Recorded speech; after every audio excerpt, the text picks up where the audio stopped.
Great initiative there. Now to the education beat. Classes are now in full swing across the country and students are getting down to work. But when preparing for back to school, a number of parents miss out on an important step. Kelsey Johnson takes a look. Their bags were packed, uniforms nicely pressed, and hairstyled to perfection. Those were just some of the items marked off the checklist by parents who made sure that their children were ready to excel this academic year. But wait, a couple of things were missing, like an annual physical. Well, family physician Dr. Graham Cates says not many parents would pass that test. It really directly impacts their ability to be able to perform in the classroom. If they're not being able to be attentive because of a mental health concern or the anxiety, depression, or attention deficit disorder, then they're not going to perform well in the classroom. So these are important things that we have to identify early. Parents, guardians have to be aware of. Schools, we have to make sure that teachers are aware of, obviously, if a child is acting out or obviously is not performing well, to try to understand why. What is the reason here? Is there some emotional component associated with it? Dr. Gates says there are a number of signs that parents and teachers usually miss. Their behavior suddenly changes.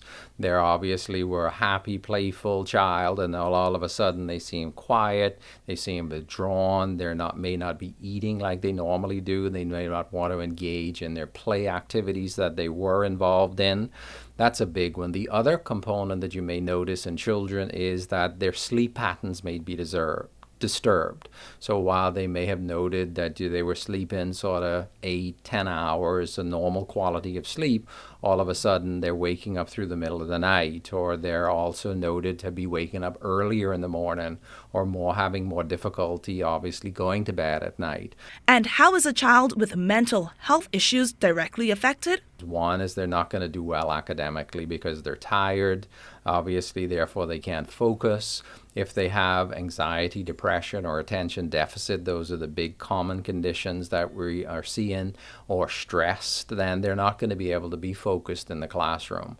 And so they're not going to be able to learn as well as we want them to in the environment, and therefore aren't going to get that performance. And also it affects their social relationships. So in school, these kids can often be put in positions of isolation where they're often don't have the types of interactions or positive, healthy interactions that we want them to have with their peers.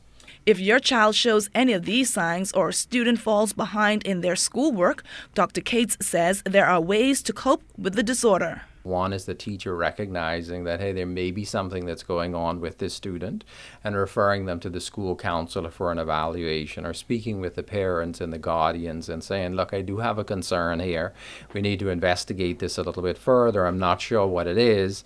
Is it that it's truly just academic, or is there something else that's driving this process? And if there is, to recognize that there are things that can be done.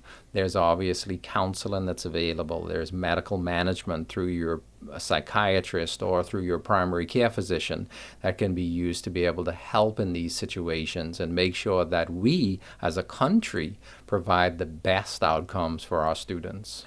Kelsey Johnson, ZNS Network News.